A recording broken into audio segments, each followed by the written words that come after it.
محبت کیا ہے؟ میں ہمیشہ یہ سوچتا تھا کہ محبت کیا چیز ہے۔ مجھے لگتا تھا کہ یہ ایک فضول اور بکواس بات ہے، مگر محبت انسان کو اس وقت تک سمجھ نہیں آتی جب تک وہ اس میں مبتلا نہ ہو جائے، اور جب ہو جاتی ہے تو زندگی دشوار ہو جاتی ہے۔ میں ہمیشہ سے سنتا تھا کہ محبت کرو یا نہ کرو مگر اس کو جھٹلاؤ مت، ورنہ یہ بددعا بن جاتی ہے، اور مجھے اس کے جھٹلانے کی، نہ ماننے کی سزا مل رہی ہے۔ جب اس کے بارے میں سنتا تھا تو ہنسی آتی تھی، مگر آج جب مجھے ہو گئے ہیں تو مجھے لگتا ہے کہ محبت بقا سے فنا تک کا سفر ہے۔ اس سفر میں مسافر کو کہیں تو تند و تیز دریا کی لہروں میں گڑے سمیت غرق ہونا پڑتا ہے، تو کسی کو تپتے ریگستان کی ریت میں دفن ہونا پڑتا ہے۔ وہ تو صحیح کہ محبت ایک دیمک کی طرح چمٹ جاتی ہے اور انسان کو فنا کر کے چھوڑتی ہے۔ محبت آرزوئے قرب حسن کا نام نہیں ہے، محبت تکمیل خواہشات کا نام بھی نہیں ہے۔ محبت تو تشنگی ہے، محبت تو یہ ہے کہ آپ اپنے اندر جانگیں اور اپنے محبوب کو دیکھ لیں، دل چاہے تو اس کو سامنے بٹھا کر ڈھیروں باتیں کرے، چاہے وہ آپ سے کوسوں دور ہے۔ محبت میں دوریاں اور فاصلے نہیں ہوتے، محبت تو زمان و مکان کی قید سے آزاد ہوتے، محبت وقت کی قید سے آزاد ہے، محبت و خوشبو ہے، بلا خوشبو پہ کوئی پہرے بٹھا سکتا ہے آج تک۔ ہاں مجھے تم سے محبت ہی ہمیشہ رہے گی، جانتی ہو مجھے تم سے اب بھی محبت نہیں ہوئی، میں تو تمہاری محبت میں جب سے گرفتار ہوں، جب تم 4 سال کی تھی۔ مجھے تمہارے چہرے سے نہیں تمہارے دل سے محبت ہے، محبت لا حاصل ہوتی ہے اور میں تمہیں حاصل کر بھی نہیں سکتا، اور مجھے کوئی شکوہ بھی نہیں ہے کیونکہ یہ میری سزا ہے محبت کو نہ ماننے کی، اس پا ہنسنے کی۔ میں محبت کا مجرم ہوں اور کبھی کوئی مجرم بھی شکوہ کرتا ہے بلا۔ وہ ڈائری باندھ کر کے آنکھیں مون کر لیٹ گیا تھا، مگر ایک نامراد قطرہ چپکے سے آنکھ سے ٹپک گیا تھا۔ چاند، تاروں اور وقت نے بے بسی سے اسے دیکھا تھا اور اس کے لیے دعا مانگی تھی۔ امی ہائے میں مار گیا۔ ایسا جیسے صبح اسے جگانے کمرے میں دال ہوا تو اس کا پیر فرش پر پڑے کین پر پڑا تھا اور درام سے گرتے ہوئے دلدوز چیخ نکلی تھی۔ کمرہ اپنی حالت پر نہوکنا تھا، جب جگہ جگہ کین پڑے تھے، پیزے کا باکس ایک سائڈ پر کھلا پڑا تھا، 2 پیس سائڈ ٹیبل پر رکھے تھے جسے ڈھکنے کی بھی زحمت نہیں کی تھی۔ ایسا لگ رہا تھا جیسے یہ کمرہ نہیں کسی لڑکی کا، نہیں آدم ہور کا ہو۔ اس کی چیز سن کر وہ نیند سے ہڑبڑا کر اٹھ کر اچھلی تھی۔ ہائے اللہ کیا ہو گیا، کون مر گیا؟ ہائے اللہ میں مر گیا، میری کمر ٹوٹ گئی، اب مجھے معذور سے کون شادی کرے گا؟ اب مجھے کمارا ہی رہنا پڑے گا۔ نہیں نہیں اللہ ایسا غضب نہ کرنا۔ وہ نیچے گرا دعائیاں دے رہا تھا، بس کرو نوٹنکی باز، ابھی تو کمر ٹوٹی نہیں ہے، اگر میں نے لات ماری تو زندگی بھر روتے رہو گے۔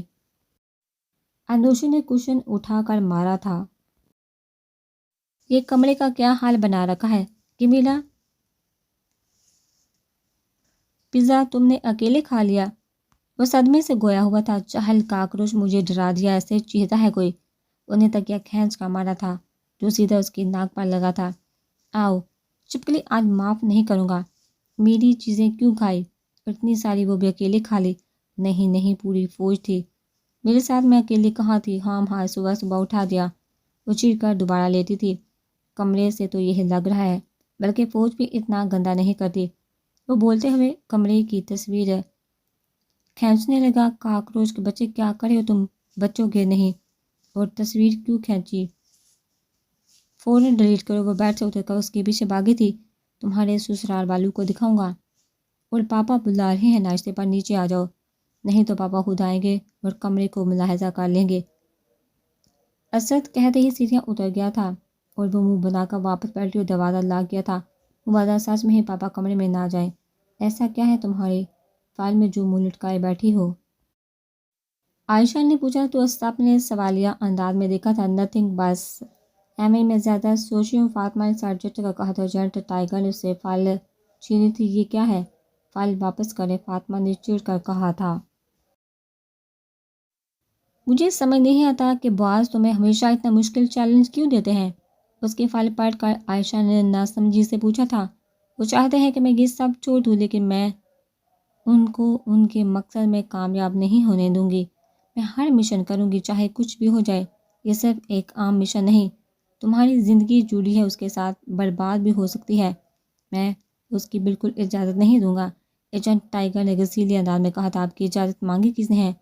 فاطمہ نے فائل واپس لیتے ہوئے کہا تھا، مگر فائل کے اینڈ میں رکھی پیج پر لکھے گئے جملے کو دیکھ کر اس کے ہونٹوں پر مسکراہٹ پھیلی تھی۔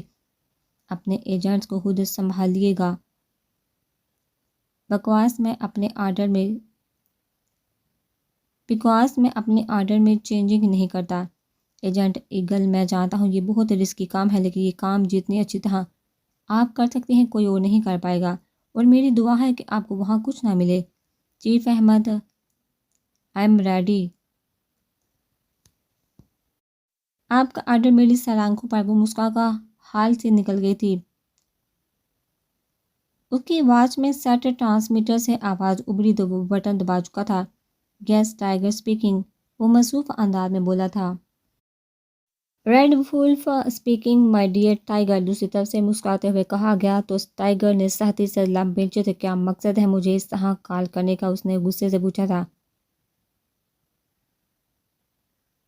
انٹیلیجنٹ ہو تو مسٹر ٹائیگر اپنے باس کو سمجھا دو کہ میرے راستے میں مت آئے، کیونکہ آج تک میرا نام سنا ہے۔ اگر میں مقابلے پر آ گیا تو اچھا نہیں ہوگا، پوری دنیا سے ISI کا نام مٹا دوں گا۔ وہ ایک دم داڑ تھا۔ ہاں ہاں ہاں، جو کاف ڈے، آج تک کوئی ماں کا لال پیدا نہیں ہوا جو ISI کا بال بھی باقا کاٹ سکے، اور یہی بات تمہاری تو خود کو بچانے کے طریقے سوچ لو، عن قریب موت تمہیں لگانے والی ہے۔ ٹائیگر نے تلخ لہجے میں کہا تھا، لڑتی کہ کون اس شطرنج کی بازی میں رانی کو جیتا ہے۔ یہ کہہ کر ٹرانسمیٹر سے رابطہ منقطع ہو گیا تھا۔ انوشے یونی پہنچی تو سب کو ادھر ادھر بھاگتے دیکھا تھا۔ کیا ہو گیا، ایسے بگدڑ کیوں مچی ہوئی؟ انوشے نے سامنے منہ لٹکائے کھڑی فاریہ اور حریم سے پوچھا تھا۔ ایگزامز کی ڈیٹ آ گئی ہے یار، اور میرا کیا ہوگا؟ میں نے تو کچھ پڑھا بھی نہیں ہے۔ فاریہ نے منہ لٹکایا۔ تمہیں پڑھنے کی ٹینشن ہے، میں کیا کروں گی؟ میری فیملی تو نیکسٹ ویک نیو یارک جا رہی ہے 1 منتھ کے لیے۔ حریم نے پریشانی سے کہا تھا، تو تم بھی چلی جانا، ویسے پیپر کب سٹارٹ ہیں؟ انوشے نے سکون سے بینچ پر بیٹھتے ہوئے پوچھا تھا۔ نیکسٹ ویک سے، حریم نے کہا تو پوچھ لی تھی۔ واٹ، اتنی جلدی ایسے کیسے ہو گیا؟ 1 مہینے پہلے بتانا چاہیے تھا نا۔ اور پہلا کون سا ہے؟ انوشے نے غمزدہ ہو کر کہا تھا۔ میتھ کا۔ فاریہ نے سر پر بام ہو رہا تھا۔ میں نے تو بک بھی نہیں دیکھی، ابھی کیا ہوگا میرا؟ اس نے رونی صورت بنائی تھی۔ بار میں جاؤ تم لوگ، 1 ہفتہ ہے، پڑھ لوگے نا؟ میں کیا کروں، سب کی فلائٹس بک ہے، اب کیا ہوگا؟ حریم نے سر پکڑا تھا۔ توبہ ہے، اس میں ٹینشن کی کیا بات ہے، تم میرے گھر میں رہ لینا، چاہے مل کر پڑھ لیں گے۔ سمبل، انوشے نے کہا۔ تو وہ چونکہ تمہارے گھر انکل آنٹی کیا کہیں گے یار؟ آکورڈ لگے گا، اور ماما مانے گی یا نہیں؟ ڈونٹ نو، حریم نے پریشان ہوتے ہوئے کہا تھا۔ ڈونٹ وری مائی بیبی، میں ہوں نا، آنٹی سے بات کر لوں گی، اور میرے پاپا ماما کچھ نہیں کہیں گے، چل کرو یار۔ انوشی نے آنکھ مارتے ہوئے کہا تو وہ سب ہنس پڑی تھی۔ ایکسکیوز می سر، چانی کلاس میں آگے ہیں، آپ سب آ جائیے، ایک لڑکے نے آ کر کہا تو تینوں کھڑی ہو گئی تھی۔ وہ یونیورسٹی سے نکل کر گھر جا رہا تھا کہ اچانک موبائل بجا تھا۔ اس نے بائک روک کر جیب سے موبائل نکال کر دیکھا تو ہمارا کی کال تھی۔ ہاں ہیلو، کیا ہوا بھائی، گھر کب تک آئیں گے؟ میرا سوٹ درزی کے ہاں ہے، پلیز آتے ہوئے پک کر لیجیے گا۔ اوکے، میں نکل گیا ہوں، لے لیتا ہوں۔ شانی نے کال کٹ کر کے بائک سٹارٹ کی تھی، مگر وہ ایک دم بند ہو گئی تھی۔ اف، اب اسے کیا ہو گیا؟ وہ جھنجھلا کر مڑا تھا، مگر مڑتے ہی کسی نے اس کے سر پر ڈنڈا مارا تھا، جس کی وجہ سے وہ منہ کے بل گرا تھا اور بے ہوش ہو گیا تھا۔ انوشی یونیورسٹی سے نکل رہی تھی کہ اچانک سامنے کا منظر دیکھ کر چھپی تھی۔ ریان، جو کرن کا بوائے فرینڈ تھا، 4 بدماشوں کو کچھ پیسے دے رہا تھا اور ساتھ ساتھ سمجھا بھی رہا تھا۔ وہ نفی میں سر ہلا کر گاڑی کی طرف بڑھی، وہ دروازہ کھول کر بیٹھنے لگی تھی کہ اچانک ایک گنڈے نے گاڑی کا دروازہ پکڑ لیا۔ رے، کیا غضب کی لڑکی ہے، کچھ دیر ہمارے ساتھ بھی گزار لو، ایک بدماش نے کہا تو وہ مسکرا کر مڑی تھی اور چاروں کو ہاتھ مان کر دیکھنے لگی تھی۔ ارے یار، کیا سوچ رہی ہو، چل لو نا ہمارے ساتھ، ایک اور نے کہا تھا۔ وہ چاروں میں سے جو بڑا تھا اس کی طرف بڑی اور اسے پکڑ کر قریب گیا تھا کہ کیا کر رہی ہو؟ وہ بدماش گھبرایا تھا اور اسے دیکھ کر وہ مسکرائی تھی۔ کتنے پیسے دیے ہیں مجھے تانگ کرنے کے لیے؟ اس نے آہستہ سے پوچھا تھا۔ کون سے پیسے، کس نے نہیں دیے؟ وہ ایک دم گھبرایا تھا۔ دیکھو یار، میرا فی الحال لڑنے کا کوئی منہ نہیں اور نہ کسی کو پیٹنے کا، اور جانتے ہو جس لڑکے نے تمہیں پیسے دیے ہیں نا، وہ مجھ سے پٹ چکا ہے، تو میں تمہیں ڈبل پیسے دوں گی۔ ابھی اور اسی وقت اسے پیٹنے کے منظور ہیں؟ نہیں، اس نے کہا تو وہ مسکرائی تھی۔ 4 گنا زیادہ دوں گی، اس نے آبروش کا پوچھا تھا۔ منظور ہے، اس نے کہا تو وہ مسکرائی اور فوراً پرس کھول کر چیک دیا تھا۔ ریان جو گاڑی میں بیٹھے سب کچھ دیکھ رہا تھا، نوشے اس گنڈے کو اتنا قریب دیکھا، نیچے اتر کر اس کے پاس آیا تھا۔ ایکسکیوز می، یہ آپ کو تنگ کر رہے ہیں کیا؟ ریان نے قریب آ کر پوچھا تھا۔ مسٹر، مجھے تنگ کرنے والا آج تک کوئی پیدا نہیں ہوا، اور آج کے بعد تم ایسا کچھ سوچ بھی نہیں سکو گے۔ انوشے نے انہیں اشارہ کیا تو وہ چاروں اس پر پل پڑے تھے۔ ہائی بائے ڈیئر، میں چلتی ہوں، اور ہاں، اسے زندہ چھوڑ دینا۔ وہ مڑ کر گاڑی میں بیٹھ کر وہاں سے نکل گئی تھی۔ آج ایک بار پھر اس نے ہاتھوں کے بجائے دماغ سے کام لیا تھا اور کامیابی ہو گئی تھی۔ السلام علیکم انکل آنٹی، کیسے ہیں؟ انوشے جولی سے سیدھا حریم کے گھر پہنچی تھی۔ وعلیکم السلام بیٹا، ٹھیک ہو؟ ٹھیک ہے، بیٹھو بیٹا، تم انوشے ہونا؟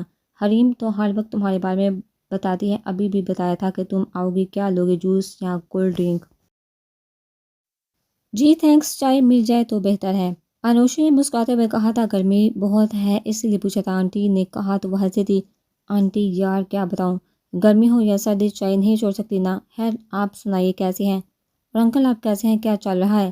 انوشے بے تکلف انداز میں پوچھا تو وہ چونک گئے تھے۔ پتہ نہیں، تمہیں پہلے کہیں دیکھا دیکھا لگ رہا ہے، انکل نے کہا تو اس نے کندھے جھکائے تھے۔ انکل آنٹی میں یہاں حریم کی بات کرنے آئی ہوں، ہماری نیکسٹ ویک ایگزامز ہیں اور آپ لوگ نیو یارک جا رہے ہیں، تو جب تک آپ لوگ واپس نہیں آتے حریم ہمارے ہاں رہ جائے گی اور مل کر اسٹڈی بھی کر لیں گے۔ انوشا نے کہا تو وہ ایک دم چپ ہوئے تھے۔ بیٹا ہمیں کوئی مسئلہ نہیں، لیکن آپ کے پیرنٹس کچھ نہیں کہیں گے؟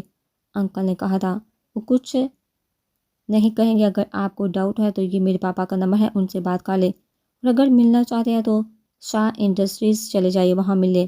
انوشے نے نمبر دیتے ہوئے کہا تھا وہ تو آپ کے پاپا شاہ انڈسٹری میں کام کرتے ہیں؟ انکل نے پوچھا تو اس نے نفی میں سر ہلایا تھا۔ نو انکل شاہ انڈسٹری کے مالک ہیں دانیال شاہ، انوشے نے کہا تو چونک کر کھڑے ہوئے تھے۔ تم دانیال شاہ کی بیٹی ہو؟ تبھی کہوں دیکھا ہوا لاگر ہے، بس بیٹا اب کوئی ڈاؤٹ نہیں، ہم حریم کو تمہارے ہاں بھجوا دیں گے۔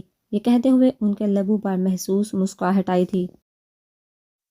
Thank you so much, Anousheh نے کہا تو وہ سب مسکرا دیے تھے۔ ایجنٹ ٹائیگر یہ کیا ہے؟ فاطمہ بڑکی تھی، اسے جیسے ہی اس حرکت کا پتہ چلا تھا فوراً کال ملائی تھی۔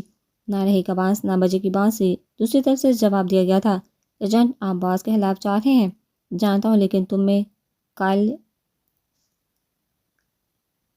کھائی میں نہیں پھینک سکتا، سرد لہجے میں کہا گیا تھا۔ کھائی میں تو آپ دھکیل رہے ہیں، اور میں جب ایک کام کا ٹھان لیتی ہوں تو وہ کر کے چھوڑتی ہوں، چاہے کچھ بھی ہو جائے۔ وہ چڑ گئی تھی۔ دیکھتے ہیں، دوسری طرف سے کال کر چکی تھی۔ رات کا 1 بجا تھا، سب وہاں پہ خرگوش کے مزے لے رہے تھے، مگر شاہ مینشن کے اوپر کے فلور سے 2 سائے چپ کے نیچے اتر رہے تھے، اور یہ دونوں سائے کوئی اور نہیں فاطمہ اوسا تھے۔ کیا مصیبت ہے، ابھی سونے دیتی؟ اسد نے منہ بنا کر کہا تھا۔ چھپ کر کے چلو، اسے ہوش آ گیا تو ہم کیا کریں گے، جلدی سے وہاں چلو۔ انوشی نے سرگوشی کی تھی۔ انو وہ باہر دونوں گارڈ بیٹھے ہیں، کیا کرے؟ اسد نے پوچھا تو وہ جنجلا گئی تھی۔ یہ تو روز سو جاتے، آج کیوں نہیں سوئے؟ انہیں الہام ہو گیا تھا ہم دونوں رات کو گھر سے بھاگنے والے ہیں۔ حد ہے، مجھے کیا پتا کیوں جاگ رہے ہیں؟ اسد نے رونی شکل بنائی تھی۔ اچھا ایک آئیڈیا ہے، ہم ایک کام کرتے ہیں، میرے روم کی کھڑکی پیچھے گارڈن میں کھلتی ہے، وہاں سے کود جاتے ہیں، انوشی نے کہا تو اسے جھٹکا لگا تھا۔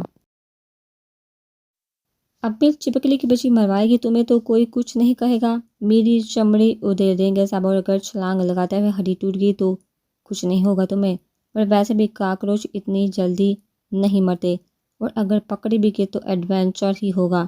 انوشی نے کمرے میں گھستے ہوئے کہا تھا، یا اللہ رحم کرنا، میں ابھی تک کما رہا ہوں۔ حسن نے کھڑکی سے جھانک کر آسمان کی طرف دیکھ کر کہا تھا، اب کود بھی جاؤ، نہیں تو میں دھکا دے دوں گی۔ انوشی نے چیٹے میں کہا تو اس نے چھلانگ لگا دی تھی۔ اس کے پیچھے انوشی نے چھلانگ لگائی تھی۔ اس کی آنکھ کھلی تو خود کو کرسی پر بندھا پایا تھا، ہلنے کی کوشش کی تو رسیوں سے بندھے ہونے کی وجہ سے ناکام ہوا تھا۔ شانی نے کمرے کا جائزہ لیا تو ایک بہت ہی خوبصورت سا کمرہ تھا، جس میں سنگل بیڈ کے ساتھ ایک الماری اور چند ضرورت کی چیزیں تھیں۔ اسے سمجھ ہی نہیں آیا تھا کہ وہ یہاں کیوں ہے، حالانکہ اس کی تو کسی کے ساتھ دشمنی بھی نہیں تھی۔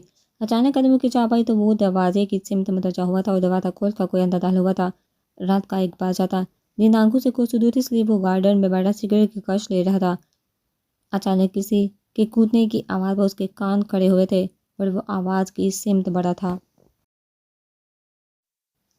کاکروچ کے بچے صحیح طریقے سے کودنا بھی نہیں آتا، کل بھیا اور بھائیوں کو بتاؤں گی۔ چپکلی میں کون سا روز کودتا ہوں، ایک تو میری ٹانگ ٹوٹ گئی ہے تو کس نے کہا تھا کہ گملے پا کودو؟ انوشا نے اس کی شکل لے کر ہنسی روکی تھی۔ انہوں ایک سیکرٹ تو بتاؤ، تم کتنی بار یہاں سے بھاگ چکی ہو؟ حسن نے بائیں اچکا کر پوچھا تھا۔ آج تک گنا نہیں، انوشا نے کہا تو وہ دونوں ہنسے تھے، مگر سامنے ہاتھ باندھے کھڑے وجود کو دیکھا دونوں کی سیٹی گم ہوئی تھی۔ بھائیو آپ سامنے نبیل کو دیکھا انوشا کے منہ سے نکلا تھا۔ ارے یہ تو سچ میں بھائیو ہے، اسد نے نبیل کو ٹچ کر کے کہا تھا۔ کیا کر رہے ہو اس وقت جہاں؟ نبیل نے پوچھا تو اسد نے تھوک نکلا تھا۔ یوگا، ہاں یوگا کر رہے تھے، اسد نے بات بنائی تھی۔ اب ایک کاکروچ رات کو کون یوگا کرتا ہے؟ انوشا نے کونی مار کر کان میں کہا تھا۔ یوگا انسان کی روح کو نرش کرتا ہے تو اس کا کوئی ٹائم نہیں ہوتا۔ چلو انو کیمل پوز بناؤ، اسد نے کہا اور خود بھی بنانے کے لیے جھکا تھا۔ شٹ اپ، سیدھی طریقے سے بتاؤ کہاں جا رہے تھے؟ نبیل نے ساتھی سے پوچھا۔ شٹ اپ، سیدھے طریقے سے بتاؤ کہاں جا رہے تھے؟ نبیل نے ساتھی سے پوچھا تھا۔ شادی کرنے، اسد کے منہ سے نکلا تو انوشا نے اسے کونی ماری تھی۔ وٹ؟ شادی کس کی؟ ارے نہیں بھائیو، دراصل بات یہ ہے کہ اسد کی دوست کی نانی کا ایکسیڈنٹ ہو گیا تھا تو وہ اپنے نواسے کی شادی اپنی پوتی سے کروانا چاہتی ہے، مگر ان کی دوسری نواسی ان کے نواسے کو پسند کرتی ہے اور وہ پوتی اسے بالکل بھی پسند نہیں کرتی، بلکہ ان کی دوست کی پوتی کو پسند کرتی ہے اور وہ نواسا ان کی دوسری والی نواسی کو پسند کرتا ہے، تو بس ہم پوتی کو ہٹا کر نواسے کی شادی نواسی سے کروانے جا رہے تھے۔ انوشا نے جلدی ایک سانس میں کہا تو اسد اور نبیل منہ کھولے اس کی کہانی سن رہے تھے۔ تو شادی ہے کس کی؟ نبیل نے حیرت سے پوچھا تھا۔ اسد کے دوست کی نانی کے نواسے کی، انوشا نے جواب دیا تو اسد نے اپنا سر گھومتا محسوس کیا تھا۔ اس وقت ہے؟ ہاں نا، ڈاکٹر نے جواب دے دیا ہے نا، اس لیے اوکے پاگل ہو تم لوگ، جاؤ اسد تم چلے جاؤ۔ انو نہیں جائے گی، یہ کل صبح چلی جائے گی اور تم اوپر جا کر سو، نبیل نے کہا تو وہ سر ہلا کر مڑی تھی۔ لیکن جانا کہاں ہے؟ اسد کی زبان پھسلی تھی۔ انوشا کا دل چاہا کہ گارڈن کے سارے کمرے اٹھا کر اس کے سر پر مار دے۔ ہاسپٹل جانا ہے کاکروچ، انوشا نے دانت پس کر کہا تو وہ ہاں کہہ کر بھاگا تھا۔ ہاتھ پاگل ہے یہ دونوں، تو ساتھ میں مجھے بھی کر دیں گے۔ نبیل دونوں کی باتوں میں ایسا الجھا تھا کہ یہ تک بھول گیا تھا کہ دونوں نے کھڑکی سے چھلانگ لگائی تھی۔ وہ ریڈ روم میں داخل ہوا تو سامنے الیکٹرک شاک چیئر پر ایک وجود بندھا ہوا تھا جس کی گردن ایک طرف ڈلک چکی تھی۔ اسے ہوش میں لاؤ جوزف، اس نے حکم دیا تو پیچھے کر حبشی شخص نے اس کے چہرے پر تھپڑوں کی برسات کر دی تھی۔ وہ شخص جیسے ہوش میں سامنے اسے بیٹھا دیکھ کر خوف سے کانپا تھا۔ بباس مجھے معاف کر دے، اس کی لال آنکھیں دیکھ کر ہکلایا تھا۔ تمہیں کیا لگا تھا کہ تم مجھے یعنی ریڈ ولف کو دھوکہ دو گے اور بچ جاؤ گے؟ دیکھ لو تم مجھ سے تمہاری ہمدردی بھی نہیں بچا پائی، کیونکہ جو شخص ریڈ ولف سے دغا کرے گا وہ چاہے پاتال میں ہی کیوں نہ ہو، میں اسے دردناک موت دوں گا۔ لیکن تم میرے بہت کام کے آدمی تھے تو تمہیں بہت ہلکی سزا دوں گا۔ یہ کہتے اس نے میز پر پڑا چاقو اٹھایا اور پلک جھپکتے ہی اس کی شارک کاٹ چکا تھا۔ بس ہم اس سے ISI کے بارے میں پوچھ سکتے تھے، جوزف نے ہمت کر کے کہا تھا۔ تمہیں ISI بچوں کا کھیل لگتی ہے؟ جو اس جیسے لوگوں کو ان کا پتہ ہوگا اور آئندہ میرے کام میں کوئی سوال مت اٹھانا۔ وہ سخت غصے میں آیا تھا، مگر اچانک کال کی آواز پر موبائل کی طرف متوجہ ہوا۔ اسکرین پر مائی وولف جگمگاتا دیکھ اس کے ہونٹوں پر مسکراہٹ رنگی تھی اور پیچھے کھڑا جوزف اس کے پل پل میں بدلتے روح کو دیکھ کر اور خوفزدہ ہوا تھا۔ دروازہ کھول کر کوئی 23-24 سالہ لڑکا اندر داخل ہوا تھا۔ شکل سے کافی منچلا اور چگرانے کا لگ رہا تھا۔ ہائے، میں اسد ہوں، اس لڑکے نے ہاتھ بڑھاتے ہوئے کہا تھا۔ اوہ، تمہارے تو ہاتھ بندھے ہوئے ہیں۔ سوری، لیکن کوئی بات نہیں، میں کھول دیتا ہوں۔ اسد نے آگے بڑھ کر اس کی رسیاں کھول دی تھی۔ سو تم ہو شانی صاحب؟ اسد نے اس کے گرد گول چکر لگا کر گہری نظر سے دیکھا تھا اور وہ جو جب سے اس کی کارروائی دیکھ رہا تھا آہٹ پھٹ پڑا تھا۔ ہو کون تم اور مجھے کڈنیپ کیوں کیا ہے؟ میں تو تمہیں جانتا بھی نہیں، شالنی نے غصے سے پوچھا تھا۔ دیکھو یار، سکون سے سو جاؤ، مجھے بھی سونے دو، صبح اٹھ کر تمہاری شادی کی تیاریاں بھی تو کرنی ہے، اسد نے جمائی لے کر بیڈ پر گرتے ہوئے کہا تھا۔ واٹ دا ہیل، کس کی شادی؟ دماغ ٹھیک ہے تمہارا؟ اور یہ دروازہ کھولو، مجھے گھر جانا ہے۔ ارے میرے بھائی، ایک تو میں نے ترس کھا کر تمہیں آزاد کر دیا ہے، اب تم مجھ پر ترس کھا لو، سونے دو، ورنہ اگر اس جلاد کی کال آگے تو کوئی بھی نہیں سو پائے گا، اسد نے کہہ کر کروٹ لی اور 2 منٹ بعد پورے کمرے میں اس کے ہراٹے گونج رہے تھے۔ عجیب محلوق ہے یہ، شانی اسے سوتا دیکھ کر دروازے کی طرف بڑھا اور اسے کھولنے کی کوشش کرنے لگا۔ نہیں کھلے گا بھائی، سکون سے سو جاؤ۔ اس کی آواز پر وہ ایک دم گھبرایا تھا، مگر اس کے حرارتے سن کر اسے سکون ہوا تھا۔ اگلے 30 منٹ میں وہ پورا کمرہ چھان چکا تھا، مگر جہاں سے نکلنے کا کوئی راستہ نہیں تھا۔ تھک ہار کے آہر وہ بیڈ پر گرا تھا اور نیند کی وادی میں اتر گیا تھا۔ صبح اس کی آنکھ کھلی تو خود کو دوبارہ رسیوں میں باندھ نہ پایا تھا۔ کیا مصیبت ہے، مجھے دوبارہ کیوں باندھ دیا؟ وہ جھنجھلا کر چیخا تھا، ارے بھائی تمہاری شادی ہے، آج میری بہن سے بات شادی ہو جائے تو تم جہاں چاہو چلے جانا، مجھے نہیں کرنی کسی سے شادی، عجیب زبردستی ہے۔ وہ جھنجھلاہٹ کا شکار ہوا تھا، کس سے شادی نہیں کرنی؟ اچانک دروازہ کھول کر انوشی اندر داخل ہوئی تو اسے دیکھ کر وہ شاک رہ گیا تھا۔ تم یہاں کیا کر رہی ہو؟ تمہیں تو مجھ سے شادی کرنی ہی نہیں پڑے گی، ورنہ اس کی ساری گولیاں تمہاری کنمٹی میں اتار دوں گی، انوشی نے پستل کنمٹی پر رکھتے ہوئے کہا تھا۔ وہ آج ایک بار پھر اس کے بولڈنیس کا قائل ہو گیا تھا۔ ابھی تک بچپن کی طرح بول تھی، انو مولوی صاحب آگے ہیں، سر نے کہا تو وہ کمرے سے نکل گئی تھی۔ محمد شانی ولد محمد عمران، آپ کا نکاح انوشی شاہ ولد دانیال شاہ سے بھائی بس 5 کروڑ حق مہر ہونا طے پایا ہے، کیا آپ کو یہ نکاح قبول ہے؟ مولوی صاحب نے نکاح شروع کیا تھا۔ 5 کروڑ؟ وہ منہ کھولے اور آنکھیں پھاڑے صدمے سے اسے دیکھا تو اس کی حالت دیکھا انوشی نے بہت مشکل سے حاضر ہو کی تھی۔ بیٹا قبول ہے؟ مولوی صاحب نے پھر پوچھا تھا۔ نہیں، مجھے نہیں کرنی ایسے شادی، شانی نے انکار کیا تو سامنے کھڑا سر نے اس کے سامنے ہاتھ جوڑے تھے۔ ابھی بھائی صاحب پہلے ہی بندے ہوئے ہو، اب مرنے کا ارادہ ہے کیا؟ جلدی سے قبول ہے بولو اور اپنے ساتھ ساتھ ہمیں بھی آزاد کر دو۔ ایسے شادی کون کرتا ہے؟ وہ ابھی تک شاک میں تھا، اسے 1% بھی اندازہ نہیں تھا کہ اس کی دعائیں سے قبول ہوگی۔ میری بہن کرتی ہے، اب کر لو پلیز، اسد کے التجائی انداز میں کہا تھا۔ مولوی صاحب آپ شروع کریں، سر نے کہا تو وہ پھر سے شروع ہوئے تھے۔ محمد شانی ولد محمد عمران، آپ کا نکاح انوشی شاہ ولد دانیال شاہ سے بھائی بس 5 کروڑ حق مہر کے ناطے طے پایا ہے، کیا آپ کو یہ نکاح قبول ہے؟ بولو قبول ہے۔ انوشی پتہ نہیں کب دوبارہ اس کے پیچھے کھڑی ہوئی تھی اور اس کے کچھ بولنے سے پہلے اس کی کمر پر گن رکھ کر کہا تھا، قبول ہے قبول ہے قبول ہے۔ شانی نے ایک جھٹکے سے کہا تھا، مبارک ہو۔ اسد اچھلتے ہوئے کمرے سے نکلا تھا۔